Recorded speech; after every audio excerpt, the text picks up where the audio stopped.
Khublei Shibun ni paralog baro ngai ba Albert Rumnong ni dia don mga ong kita don security offer pangan batai fi hang ni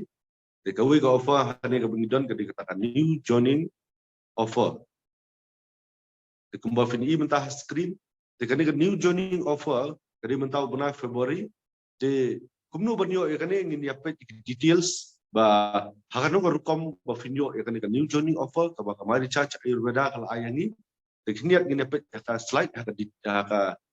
kumno finyo e kani ka details kalong ni banyo ene new joining offer kabanung kong long pi penjoin yanu inu ki briu ki badmi join thmai ki habanle 4000 bibi nadu mentau benai kemut nadu starik tu aku tarik hakanu kanu singiru ki join daka 4000 bibi step kabanung kong join 4000 bibi nanta step ke bar kalong ba hau benai march mo kenu benai banwan ki habban thiet tiar 4000 bibi biang repurchase kebumut ki thiet biang ti kini ban repurchase mo thiet tiar haying hi kamne kata ba hab thiet kum bom donkam nomor ba kini tiar ma recharge kini ke donkam sudah ti mentau benar flatit next month ru nadu sitarik hadu arko tarik kema arko tarik ku march kini ban thiet ya kaneka repurchase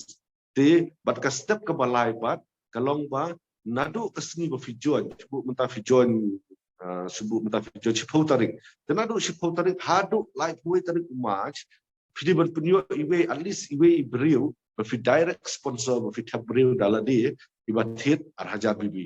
ti fidon kamale tangi kita ki lightly step umar supun kemang fi ke benukong fi join daladi rak 4000 bibi kabar au bunai banwan march fitit 4000 bibi ka bana step ke balai pat ba fin penjoin yano inu 4000 bibi kitit tidak fila banle kata fila qualify ya kena group voucher ke ban 2000 ka finyo